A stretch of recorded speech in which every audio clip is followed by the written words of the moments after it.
Well,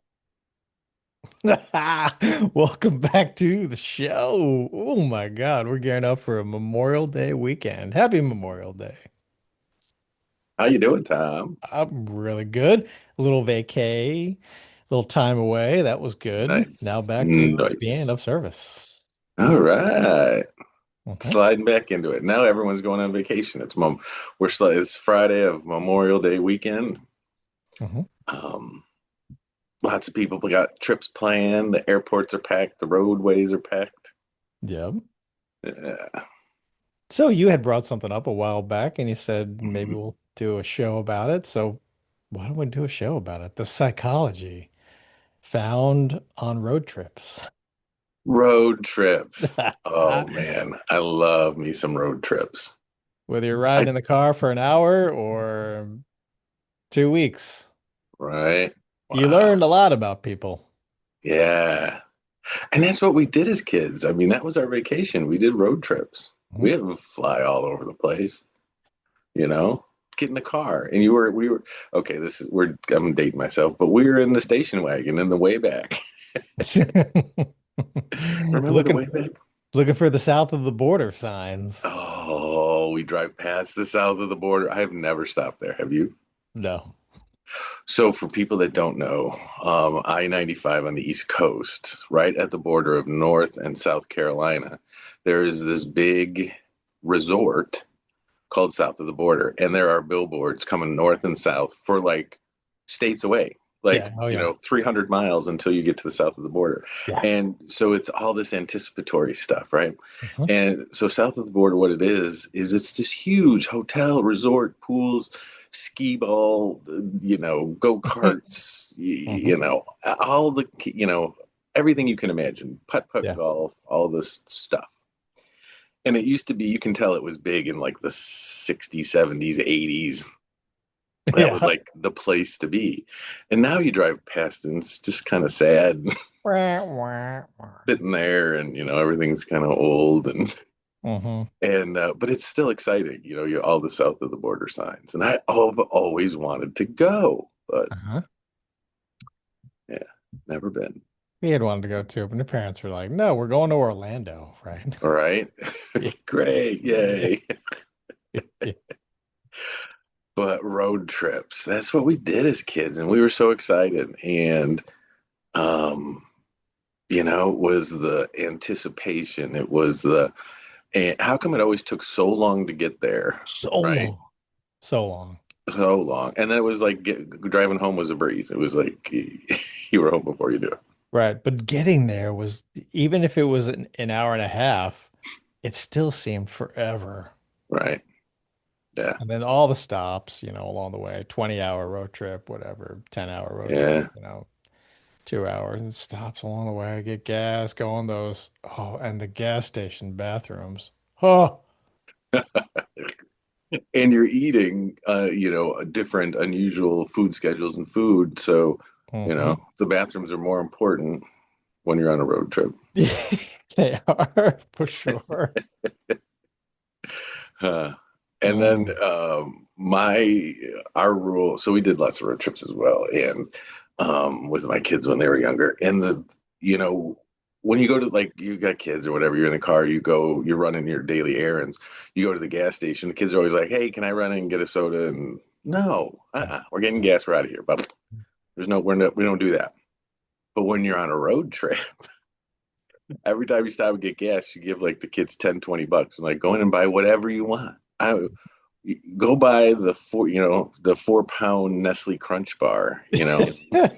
The whatever. the 3 feet of Rice Krispie treat. Exactly. Yeah. And there was, always food or snacks that I would get that I only ate on a road trip. Mhm. Right. From And like sunflower out, seeds to the beef jerky to the uh, the Slim Jim. right, to the what was the other stuff that we'd get? Like the nerds, nerd Yeah. ropes, and like just all kinds of garbage. Boiled peanuts. Oh, remember the Stuckies? I Oh, remember Stuckies and the pecan yeah. log. The peanut log. Yeah, yeah. Absolutely. That was fun stuff. Hmm. Yeah. And when we were kids, right? So we were all over the car, laying around. I mean, I remember when my dad bought a new car when I was a kid. First thing he did was cut out the seatbelts because they just got in the way. We didn't wear seatbelts back then. Yeah. Mm-hmm. So, but now, you got to put the kids in. They got to wear their seatbelts. It's hard to move around, whatever. Well, at So, least I man, guess go ahead. young people have more entertainment nowadays. That's true. I Do think you remember maybe we I had had a like, tape player, cassette player, Walkman type thing, right? and books. Maybe a Game Boy. Yeah. Read a lot of books. But you remember those like Coleco games, like the little football and stuff, Yeah. that had all those sounds Oh that you yeah. just drove your parents crazy with for like 4 hours? Right. Yeah. And without looking behind them, how could your parents just like whip that arm around and smack you? Right? Oh yeah, because there was no seatbelts, but you had an arm across your chest if you had to slam on the brakes, that's for sure. Yeah. Right. And it's funny, there's two kinds of people in this world, right? There's people that when they go on a road trip, they're wearing all nice clothes and pressed stuff, right? And make sure I got clean underwear on and blah blah blah blah blah. And then there's people that I'm in my yoga pants and Right. Hmm. my sleeveless t-shirt, right? I'm in more of my pajamas because we're going to be in this car for 20 hours, They want to be comfortable, a right? pillow and a blanket. Yeah. Hmm. And and that person gets that big old trough of like the big gulp, and you're like, Hmm. I know we're gonna have to stop in like 30 minutes. Right. I remember when I was a kid, we went on a road trip with another family, right? So two cars, Hmm. whatever. And I remember watching the other families, one of their parents, stop for lunch, and they had chop suey and coffee. And even I, as a kid, knew that's not going to end well. Maybe that's not so good. Mhm. It's not going to end really well. We're But going then to be we're sucking down the, sour cream and onion chips. And all right. Pringles were always great on a road trip. oh They yeah. were less messy than regular chips. Hmm. Uh huh. Yeah, Boiled peanuts. I remember yeah, boiled peanuts, right? Uh huh. Never have them any other time, but Uh-uh. for some reason on a road trip, a sack of them. Right. And the sign always said boiled and the letter P and then nuts. Always, right? Uh-huh. I guess because it saved time in writing the sign. Right. So there is, I wonder what that is called when you take a trip and it's so long to get there, but so fast to get home. There's probably Yeah, is a concept about that. for sure. Definitely our perception. And you so want to get home too after the trip, even though the trip was wonderful and the anticipation and the excitement and all that. Hmm. You're ready to get back to our comfort, right? Hmm. That is, a big concept that you and I work with people, Tom, is that concept of homeostasis, which just means my brain needs to get back to what's familiar, Yeah. right?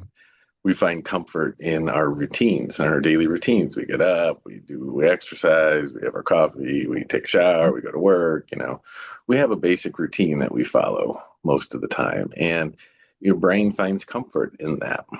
Mhm. So when we're outside of that daily routine, your brain starts to go all kinds of different ways. What's going on here? And we Right. enjoy it. It's nice to do something different once in a Sure. while, but your brain will always return to homeostasis. Hmm. Because If on you the allow trip, it.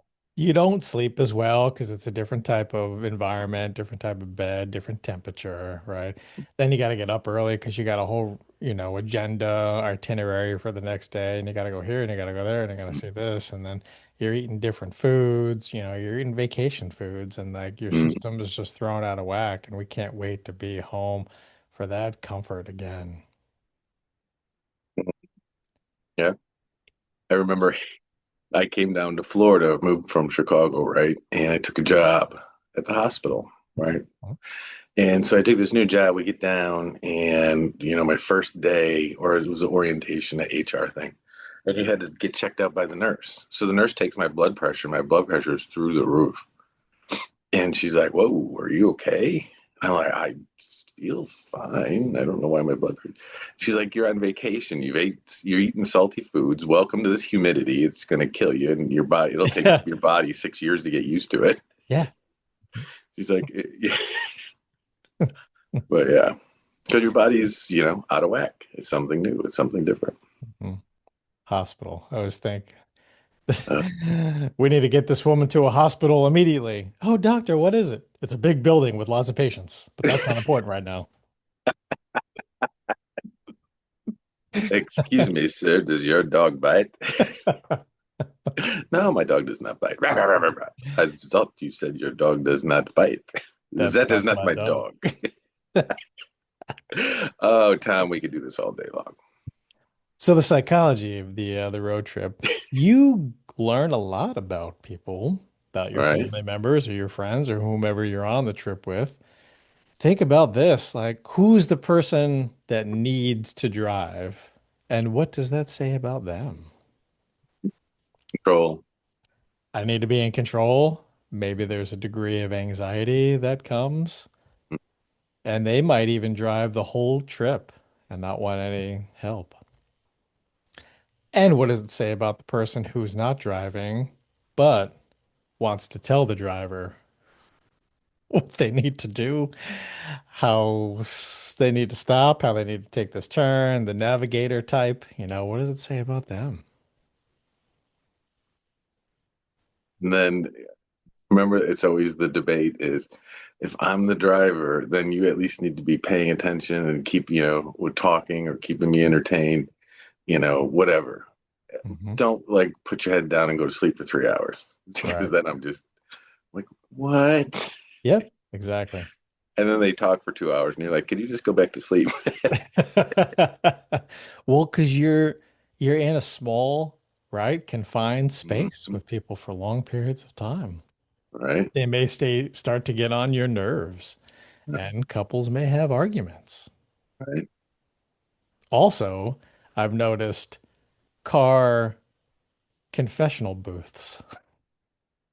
Yes. All of a sudden, we're in a car for a long period of time, and people start telling their deep, dark secrets. It's like, Mhm. I don't know. Is it because it seems confidential because we're stuck in here together? Is it, you know, I don't know, like being stuck on an elevator? Right? That There's no feels the outside same. influences, right? It's you're together. Yeah, And after some time, because you think about it, even in your daily life, how much time do you really spend right next to your partner? right. Not much Not much. until you get on that 10-hour road trip and then you're right next to them the whole time. Mm-hmm. So your defenses come down, you know, your Hmm. perception of closeness changes. Right. And you actually get to see really good, strong, healthy relationships and how Hmm. they navigate the road trip, I feel like, doing a lot of couples work. I mean, I feel like my wife and I are fucking superstars Mm-hmm. comes to healthy relationships. Not that everything is perfect, but it's really good. And we went on a 9.5 hour road trip to North Carolina, and we had the dog who was a puppy at the time, and we were kind of nervous about it. And you know what? It was phenomenal. We did a great. We talked about this and that, and we listened to music.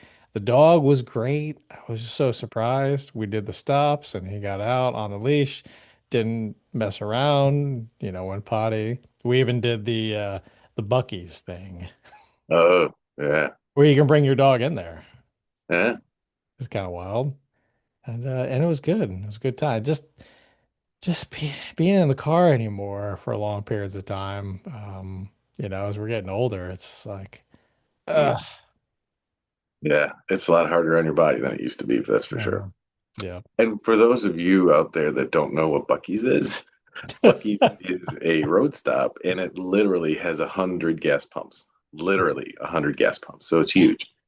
And inside is a huge store and food court kind of thing. They make all kinds of, I mean, they're known for their brisket sandwich. And you go in and there's probably 50 fresh biscuit or brisket sandwiches sitting there.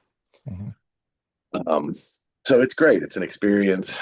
But I don't go to Bucky's on a road trip anymore because it diverts you for like an hour, right? Yeah, Because it's so big, it takes you like around, and there's traffic to get there, and then you got to find a place and up to park, and then it's packed, and then you're inside the store for a half hour picking out all your stuff. it's an event. It's an event, so it's an Yeah. hour added to your road trip, which, Yeah. usually on a road trip, I just want to get there. And there are a lot of restrooms, Oh, yeah. and you can imagine what's happening. And they're very clean. They're Yeah. very known for how clean and friendly everybody is. There's a car wash, and I mean, Yeah. it's an experience. If you get the chance, definitely do it. But Mhm. but that leads, other two kinds of people. Some people, if we're on a road trip, it's a 10-hour road trip. We're only stopping for gas once. You know, 10 minutes, fill up, grab a soda, go to the bathroom, back in the car, and here we go. And then there's Yeah. other people where it's like, hey, let's go to Bucky's and look Right. at the world's biggest ball of yarn is over there. Let's go see it. It doubles the whole length of the trip. Right. Right. Some people are okay with that, others not so okay with that. Some people, I just want to get there. Hmm. That's my type. That's who I am. As far as we can, hold the pee for as long as you can, and Hmm. we'll see if we can. It'll probably take 5 stops. Let's see if I can narrow it down to three. Hmm. Let's see if we can time the P with the gas. Exactly. Yeah. Right. And you're like, oh no, we got another 50 miles to go. Just kind of And hop up and down. did you ever take a road trip with that person that has to pee every hour on the hour? Yes. Mhm. Yeah. Yeah. But that's when we have to reframe and be like, Hmm. it's okay. We're It's gonna all get right. there. We'll stop, but for Hmm. the person who, such as myself, because of the anxiety, the need to be in control of things, and if I have in my mind we're gonna go another 50 miles and then we're gonna stop because that'll be the prime time for us to use the Hmm. bathroom, get gas, get a snack or whatever, and it's perfect. And then 25 miles later, it's like we gotta stop. We're like, it gets uncomfortable. Do we? Yeah. And this happens to me every time, Tom. Is all right. I know I need to stop in the next, 20 miles to get gas, whatever, blah blah blah. I want to make sure it's a good on and off, not going to Bucky's and, Yeah. you know, whatever. And then you pass like two gas stations that could have been good options, but oh, I'm sure there's a better one. And then there's nothing. For a while, yeah. You're I like, I screwed that up once when I was going from Florida up to Connecticut. mm, And I had stopped, and there was like, there were so many gas stations on the way, and I was like, just a little bit further, just a little bit further. hmm. I was by myself. And then I eventually stopped, and I forgot to get gas, and I didn't realize it. Oh, geez. And I was like on fumes, right? Mm, Pulling into the place, and I did the bathroom, and it was busy, and got mm, snacks or whatever, and I just got back on the highway, just absentmindedly. I was like, all mm, right, everything's good. I'm fueled up. All right, let me get in the headspace to go another, 200 miles or whatever. And I was on the road, and I looked down. I was like, oh shit! Like the lights like mm, flashing. And I mean, there wasn't for a long time, there wasn't another gas station. And I was like, because you're like, how do I turn back? Where's the next like mm. pullover? And I pulled over and there was no gas station. And then I went to the next one and then finally I found a gas station. But it was like white knuckling like the whole time. Oh my God. I just screwed I've done that more than once. up. More. Yeah. And then, some people turn that into a game. How close can I get to empty before Mm. I can, And I'm like, that's not a fun game for me. I don't want to play that game. It's like, I want to play chess, not checkers. No thanks. Yeah. Wasn't that in a Seinfeld? I don't remember that one. To see how Uh, far we can go. all right. Keep going. Anyway, but I yeah. remember the truckload of 10-cent deposit cans or something. Yeah, oh yeah. But it's Uh, Mother's Day. They'll have another truck. Uh, how about that person that falls asleep immediately? Yes. You know what? They must be pretty trusting, Yeah, you know? absolutely. Then there's the person that is hypervigilant that stays awake the entire time, even if they're not driving or navigating, but they're just up, they're awake.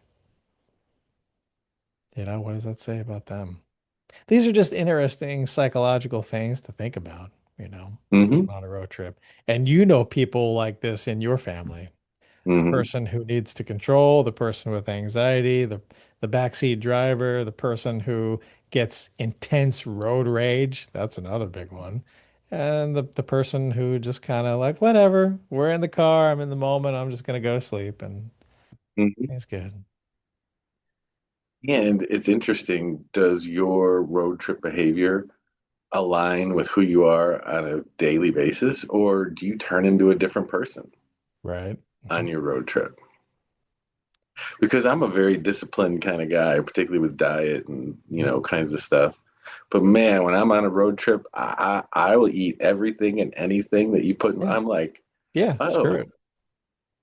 I I'm know. like, oh, a peanut log dumped in peanut butter and coconut, with nacho cheese. It sounds delicious. Absolutely. Do you have some chocolate sauce that I could dunk this in, by the way, too? It's like I don't know who I become on a road trip as far Right. as my diet. I Yeah. think that's my brain's excuse is, hey, this is the only time in your life you can do this. This is when I will allow you to. Yeah. Yeah. I'll let you off the leash in the dog park. Right. Right. Right. Why am I buying a can of frosting? Yeah. And Pringles. But it just yeah, it just works. It just sounds good. The But road I don't rage drink is soda. I don't drink any kind of soda, pop, whatever. Just I've completely for maybe 15, 20 years eliminated that from my diet. But yeah, man, when I'm on a road trip, I'm like the biggest big gulp you can you find. need soda. I'm like two Yeah. handing that thing. Well, you have to. It's like 72 ounces, right? Right. Yeah. But the road rage is some I'm going to speak on because that's a major problem for a lot Mm-hmm. of people that I've worked with, and I've even experienced it myself having that, and it's very dangerous out there. And Mm-hmm. road rage is not something to take lightly. It people get enraged to the point of potentially harming others. It's that bad. Um, we've had a lot of horrific stories about people who have engaged in the road rage that has ended in death or serious harm, accidents and the likes. And it's really just not worth it to engage with that. It's not something that is a great use of your time and energy for anybody else to put on them, to try to teach somebody a lesson, to get one over on the other person, to drive dangerously.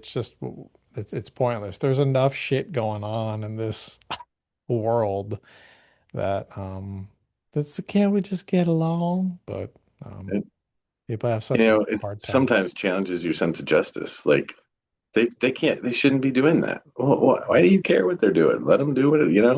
Yeah, They shouldn't be driving 90 in the fast lane. Well, who cares? Let them right. let them do what they want to do. They shouldn't be passing on the right side, but they do. Right. Yeah. Right. And So you it can see him challenges people. coming. You see him coming in your rearview mirror. I know this guy is racing up and he's going to cut me off. I can already see it. Yeah. Do I speed up? Do I slow down? Now I have to slow down because of you wanting to get Mm-hmm. in front. And it's just go easy. Let them do whatever. Right. Just stay out of the way. Mm-hmm. Let them scream, yell, honk their horn, go bananas. You Right. know, if you see them coming, great. You just slow down, move over. Just stay safe out there. Right. The other thing is you're in a several thousand pound piece of metal going 80 miles an hour, or no, I'm sorry, 70 miles an hour is the speed limit. Shh. Ixnay on the speeding A. No, Yes. so, it's a dangerous situation. I mean, people die every day in Every car day. accidents. So Yes. Hmm. be safe, back off. Who cares? And if it takes an extra half an hour to get there, who cares? Seriously, They're on vacation. I've been doing this for many years now, and it's helped so much. Just briefly, every time I get in the truck, whether it's a 5 minute run up to the convenience store or whether it's a road trip, I do just like a mini, I guess you could call it a prayer, but it's sort of Hmm. like just some positive self-talk to myself. And it's just like, goes a little something like this. Tom, there are going to be assholes out there on the road. It's okay. There's going to be people that are going way too slow, and you're going to get hit with every light. There's going to be somebody riding your ass, and you're just not going to be doing what they want you to do. It's going to be piled up. Somebody's going to pull out and not see you. All the things. It's all right. Don't worry It's about all it. right. Just get to where you're going, get home safely, get to where you're going safely. You'll eventually get there. You're not going to save any time by going fast or by going around somebody or by making every single light. It really does not matter. And it goes back to what you had said, just a minor inconvenience. Just a minor inconvenience. Yeah. Yeah. Maybe universally, maybe it was God, maybe it was the universe, maybe it was divine intervention, but maybe being behind that slow person and you not making the light was a blessing in disguise. Hmm. So I ride motorcycles, and not a surprise to anybody. Um, it's always there's this lore with motorcycle riders, like if you're leaving your house on a ride and oh crap, I forgot my wallet or my keys, or the garage door won't open, or something happens. It's the universe telling you that, we needed you to just slow down and stop and wait another 10 minutes before you leave. Yeah. So you never get irritated. You always take it as the universe is looking out for me because Mhm. there was a car accident that I could have been, right in the Exactly. middle of. Yep. So it's funny, like when I leave in my car and something like that happens, it's like, oh damn it, I just forgot my wallet, blah, blah, blah, and go back in the house, and I never even think about it. But if that happens when I'm getting on the bike, I'm always just like take an extra 5 minutes and check the air pressure on my tires and Yeah. take Yeah. another walk around. Take your time. Hmm. Just go nice and easy. It's really Hmm. not a huge deal. And I know because I used to be that guy who was going to teach that person a lesson. Hmm. They don't learn the lesson. You don't Hmm. feel better about it. It doesn't make you feel good. It just creates hostility and anxiety. And I mean, now a lot of people are carrying guns and they'll shoot at you, you know? Hmm. Just take it easy. Yeah, They particularly in got one Florida. over on you. So what? They All right. they got in front of you. So what? Hmm. I Yeah, re- and lots of places, but particularly in Florida, man, everybody is strapped. Yeah. 9 times out of 10, 8 times out of 10, the people that are out on the road also have a weapon in that car. Yeah. So just be careful. Go easy. We know Just funny. people who have encountered their demise because of that, because of road rage. For what? Yeah. What? I was this is not a comment on motorcycle riders. I think it's more of a comment on Florida, but we were on a group ride and there's about 20 of us. And this guy in this truck was just being a jerk, cutting, like, you don't cut bikes off, particularly in a group, right? So we get up to a light and this guy's hanging out his door, like yelling, screaming. And I look and everybody in that pack has got their hand on their ankle or on their waistband. And I was Yeah. like, I gotta go.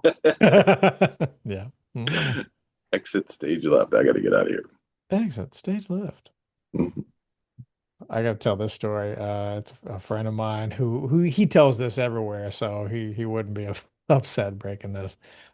He used to drive the veterans down to the VA Mhm. down in West Palm, and he has that thing, right? Like that as a veteran, like the PTSD, like anger, like ego driven kind of thing. And he used to have such tremendous road rage, even though he's like, just nice easy day driving some veterans down for their appointments, right? Mhm. Anyway, he he tells the story about how, if somebody cuts me off, I got to get in front of them, but teach them a lesson, or you're not going to cut me off or whatever. and I think he was trying to get over or something to the effect in order to get off the exit, and the way before the exit came up, and this guy wasn't letting him over, so he sped up and he eventually got over. And he was so enraged at the guy not allowing him to get over that that guy wanted to get off the exit, and he blocked him from getting off the exit, even though my friend needed to get off at the same exit. He made it so that guy couldn't get over and get off, and he was like, I guess we're both going to fucking Miami now, which is significantly further than West Palm. Yeah. But he was West like, I'm Palm. gonna make sure you don't get off on any exit. I'm just gonna keep blocking you the whole way. I'm gonna figure it out, and I feel Wow. good about it. And like, just that, I guess we're both going to Miami now kind of sentiment. Right. Oh, fuck. Like, Jeez. how serious is that? That kind of All road rage right. that like you Yeah. need to, uh, that's it. That's some energy involved. That's a lot of bandwidth that's being eaten up. Yeah. And if you're using that much bandwidth with that, what aren't you giving bandwidth to? Right. Yep. So we've Hmm. talked a lot about road trips and being in the car and what we learn about Right. people and just some food for thought. And we're curious Right. about you guys out there. Have you experienced some of these similar things? And what's your take on it? What type of person are you, when you're on a road trip? Can you relate? Hmm. Send in Yeah. your Let us know. response. Questions at therapyunzip.com. Want to know what your thoughts are, what you're thinking. And we'd love to hear some of your wild and zany stories about being on a road trip. Right. And we'll share them on the show. Absolutely. Send them All in. right, Tom. I got to go get the car ready. I'm going on a trip. Very well. All right, go get your cowtails and Pringles and fudge. My bullseyes. Remember the bullseyes? Yeah. Oh, Oh yeah. I'm hungry. Yeah, man. And have an amazing Memorial Day weekend. We'll see you Yeah. guys soon. All righty.